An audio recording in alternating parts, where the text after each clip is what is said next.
Hello friends, चलिए अब हम देखेंगे डिस्चार्ज ऑफ पार्टीज के बारे में। पार्टीज कैसे कैसे डिस्चार्ज हो जाएगी bye liability.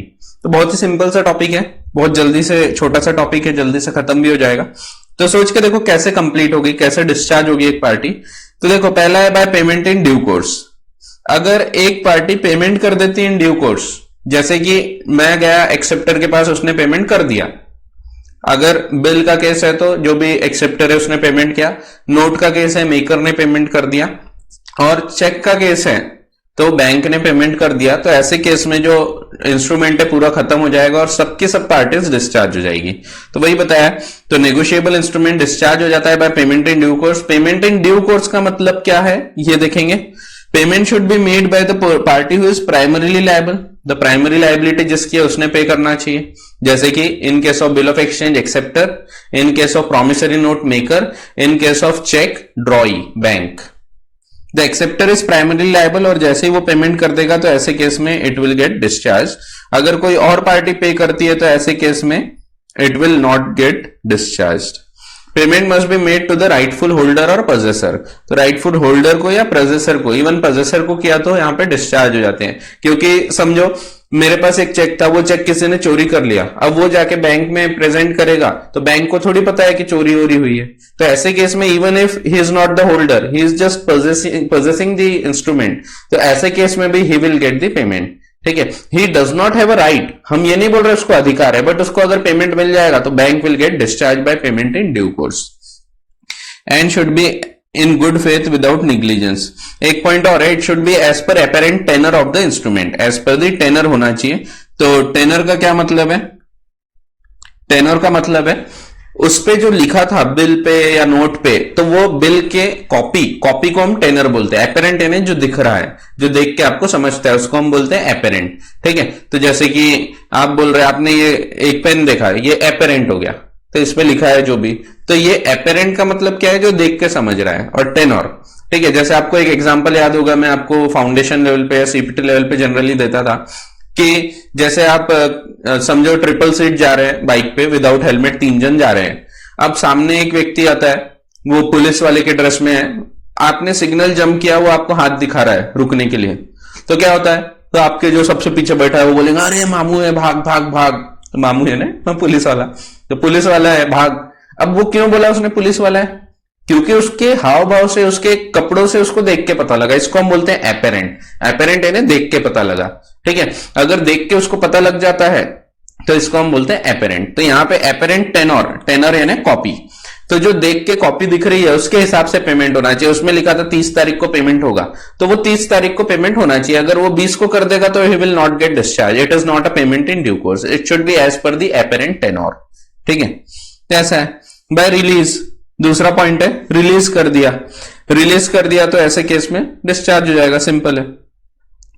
Bye cancellation, cancellation में हमने पढ़े थे cancellation of the endorsement, cancellation of instrument नहीं, कैंसलेशन ऑफ एंडोर्समेंट। अगर मैंने एक पार्टी का एंडोर्समेंट कैंसिल किया तो वो तो डिस्चार्ज होता ही है, लेकिन मैंने जिसके राइट्स खत्म किया होगा वो भी डिस्चार्ज होता है। जैसे हमने देखा था, ए है, ए ने बी को इंस्ट्रूमेंट दिया था, बी ने सी को दिया, सी ने डी को दिया। अब डी जब प्रेजेंट करता है तो डिसऑनर हुआ, और सी ने ये एंडोर्समेंट कैंसिल किया। जैसे ही एंडोर्समेंट कैंसिल किया, बी तो डिस्चार्ज हुआ ही, साथ में सी भी डिस्चार्ज हुआ, क्योंकि यहां पे डी ने एक ऐसा कार्य किया जिससे सी के अधिकार खत्म हो गए। सी अब बी से रिकवर नहीं कर सकता, इसीलिए दोनों पार्टीज डिस्चार्ज हो जाएगी। D can now directly recover from A. ठीक है, तो ये रूल हमने ऑलरेडी देख चुके हैं। फिर by default of the holder, holder कुछ डिफॉल्ट कर रहा है, अगर होल्डर उसको प्रेजेंट ही नहीं कर रहा फॉर एक्सेप्टेंस टाइम के अंदर, तो ऐसे केस में सबके सब डिस्चार्ज हो जाते हैं। ठीक है, वैसे ही प्रेजेंट नहीं कर रहा फॉर पेमेंट, जैसा एक्सेप्टेंस है वैसे ही अगर वो पेमेंट के लिए भी अगर प्रेजेंट नहीं कर रहा है तो ऐसे केस में भी सब जो इंटरमीडिएट पार्टीज है सबकी सब डिस्चार्ज हो जाएगी। फिर ये एक सिंपल सा क्वेश्चन है, आप एक बार देख लेना, बहुत ही आसान है। फिर अगला पॉइंट, अगर वो 48 आवर्स से ज्यादा टाइम दे रहा है डेलिब्रेशन के लिए, सोचने के लिए, बिना दूसरों को पूछे। समझे यहाँ पे ए था, ए ने बी को गुड्स दिया था, बी ने सी के ऊपर बिल ड्रॉ किया। अब ए ने वो बिल को डी को दे दिया, डी ने ई को दे दिया। ई जाता है सी के पास, सी बोलता है मेरे को थोड़ा ज्यादा टाइम दो, 4 दिन बाद आना। अब यहाँ पे ई का काम क्या है, ई उसको मान सकता है डिसऑनर हो गया, लेकिन ई अगर इसको 4 दिन का टाइम दे रहा है, यानी 48 आवर्स से ज्यादा टाइम दे दिया, तो ऐसे केस में अगर ये डी बी इन लोगों से अगर पूछेगा नहीं, तो ऐसे केसेस में ये लोग डिस्चार्ज हो जाएंगे। ठीक है, तो यहां पे अगर ये ज्यादा टाइम दे रहा है सी को, तो ऐसे केस में all the prior parties will get discharge. तो 48 आवर्स दे सकता है। और हाँ, यहाँ पे छुट्टी का दिन जो रहता है ना, वो छोड़ के रहता है। फॉर एग्जांपल 48 आवर्स है, बीच में अगर छुट्टी का दिन आएगा तो 24 घंटे और उसमें मिल जाएंगे। ठीक है, तो माना जाता है छुट्टी को नहीं सोचता तो छुट्टी को तो ज्यादा सोचते हैं, अरे ऐसा है वैसा है, पढ़ाई करना है, तो उल्टा उस दिन ज्यादा सोचते हैं। ठीक है, तो ऐसा है, रूल है। फिर delay in presenting the cheque. Cheque के केस में हमने देखे थे, चेक में अगर डिले होता है तो ऐसे केस में ड्रॉवर डिस्चार्ज नहीं होता। सिर्फ एक केस में होता है, सेक्शन 84 के हिसाब से, जब चेक प्रेजेंट नहीं किया और इसके कारण ड्रॉवर का नुकसान हुआ। समझो ए ने बी को गुड्स दिया था, बी ने एक चेक लिखा था जो कि सी के ऊपर ड्रॉ किया था, बी के अकाउंट में सफिशिएंट बैलेंस है बट ये प्रेजेंट नहीं करता, और डिले इन प्रेजेंटमेंट के कारण अगर इसका नुकसान होता है, तो देखो यहां ध्यान रखो, अगर इसने प्रेजेंट नहीं किया, 3 महीने गुजर गए, तो यहां अधिकार है, ए क्या कर सकता है, ए दूसरा चेक मांग सकता है बी से।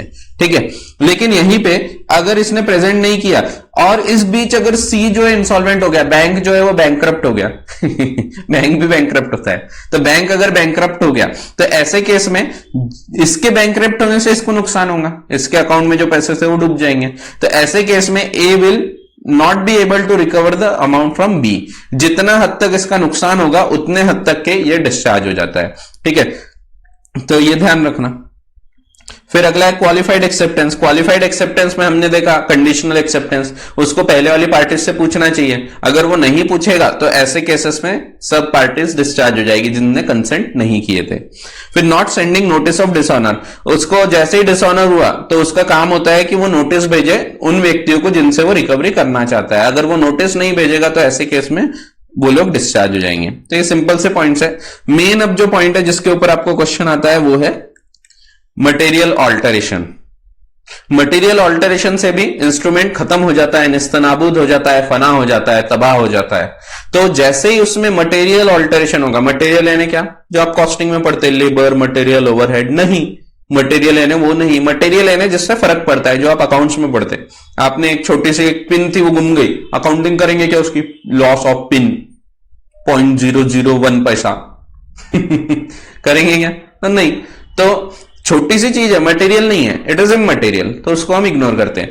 बट मटेरियल का मतलब जिससे फर्क पड़ जाएगा। इंस्ट्रूमेंट जो बोल रहा था वो अब बदल गया, पहले जो बोलता था वो बदल गया, तो होता है कभी कभी बदल जाता है।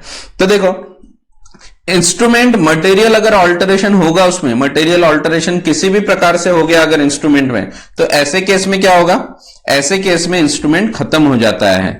तो देखो क्या बताया, when the alteration which alters the character और identity of the instrument, instrument ही बदल गया, उसका जो कैरेक्टर था, उसका आइडेंटिटी थी, जो पहचान थी वही चेंज हो गई, फाउंडेशन ही चेंज हो गया, तो मेन जो उसका फाउंडेशन था, जो बेस था, वही हट गया। तो ऐसे केसेस में ये इंस्ट्रूमेंट खत्म हो जाएगा, मान लेंगे हम मटेरियल ऑल्टरेशन हो गया। जैसे सिग्नेचर वगैरह काट दिए, मटेरियल ऑल्टरेशन। वैसे ही where the alteration changes the rights and liabilities of parties, हर वो प्रकार जिससे लायबिलिटीज या राइट्स कम होती है या इवन ज्यादा होती है। तो राइट्स अगर बढ़ भी जाएंगे ना तो भी खराब है। तो राइट्स लायबिलिटीज किसी भी प्रकार से चेंज हो रही, तो ऐसे केस में it has been materially altered. जैसे अमाउंट उसको बढ़ा दिया, कम कर दिया, या डेट ऑफ पेमेंट थी 30 तारीख, उसको 20 कर दिया, तो 20 कर दिया, तो यहां पे उसका जो राइट्स लायबिलिटीज है चेंज हो गई। अब मेरे को अधिकार है 10 दिन पहले पैसा लेने का, आगे वाले के लायबिलिटी हो गई 10 दिन पहले, तो ये गलत हो जाएगा, यहां पे इंस्ट्रूमेंट खत्म हो जाएगा। फिर वैसे ही when the alteration changes the operation of instrument, जिस प्रकार से वो पहले ऑपरेट हो रहा था वैसा नहीं हो सकता। जैसे क्रॉसिंग ऑफ चेक, ध्यान रखना crossing of cheque is also material alteration.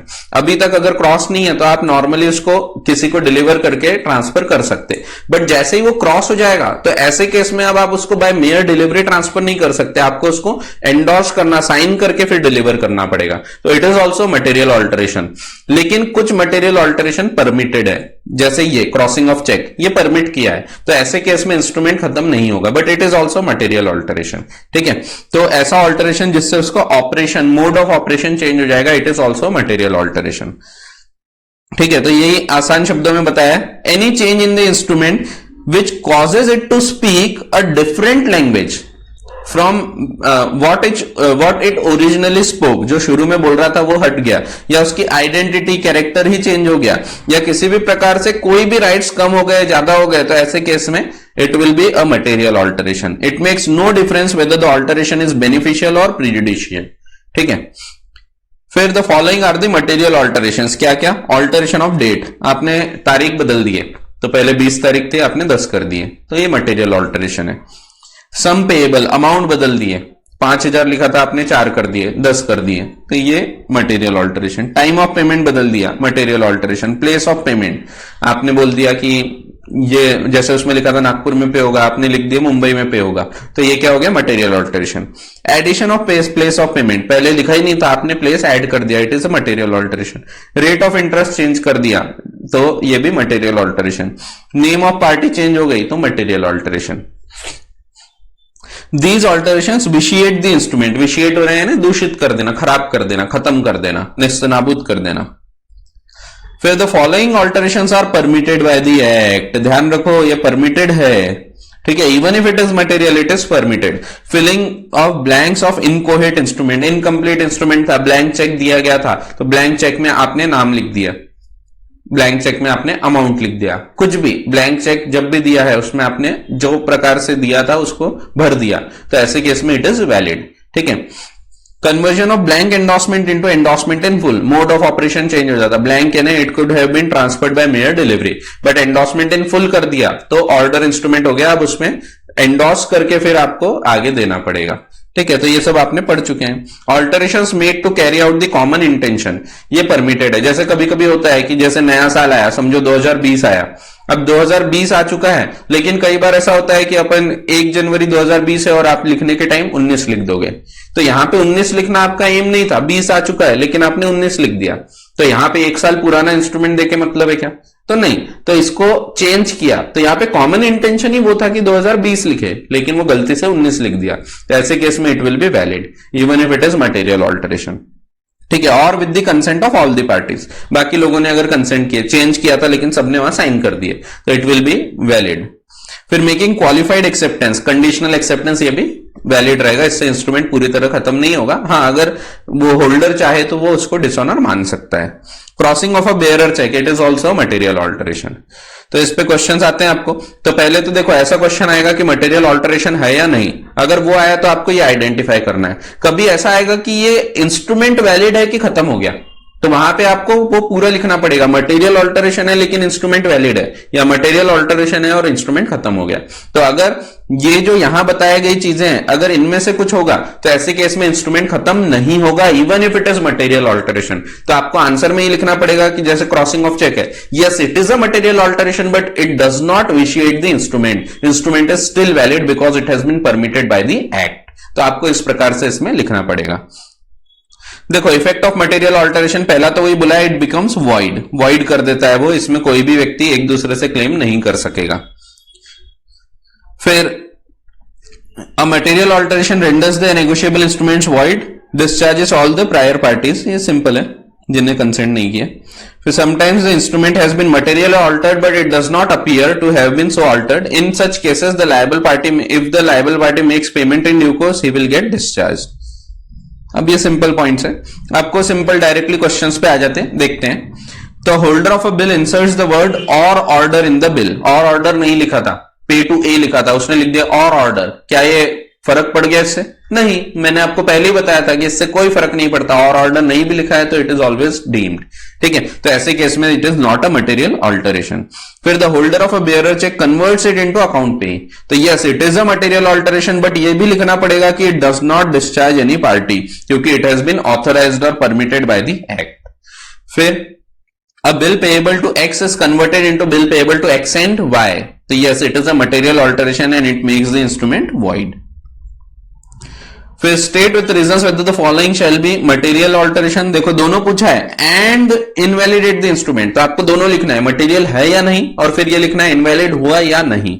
तो देखो D is in possession of an incomplete instrument, incoherent instrument, जिसमें amount नहीं लिखा है, उसने खुद अमाउंट लिख दिया, तो it is a material alteration but filling up of inchoate instrument is permitted under section 20, तो it will be valid. Sections याद नहीं रहे तो चलता है। K in possession of an uncrossed check received from A writes pays account only, उसने लिख दिया अकाउंट पे ही चेक, तो ऐसे केस में it is also material alteration but it is also permitted by the act and hence it does not invalidate the instrument. फिर अगला question है, अब ये सिंपल है, अ holder of a bill alters the date so as to accelerate or postpone the time of payment, it is a material alteration and it will discharge the parties. The drawer of a negotiable instrument draws the bill but forgets to write word or order, अब ये simple है तो और order लिख दिया तो it will not be material alteration. A bill payable 3 months after date, इसको alter कर दिया 3 months आफ्टर साइट, हाँ फर्क पड़ गया, आफ्टर साइट यानी जब वो प्रेजेंट होगा वहां से दिन चालू होंगे, तो इसीलिए ऐसे केस में ये मटेरियल ऑल्टरेशन है, it will invalidate the instrument. The date was 1992, उसको 93 किया और सब्सिक्वेंट 93 होना था और उसको एजेंट ने 93 बाद में कर दिया, तो it is valid because it has been made with the common intention.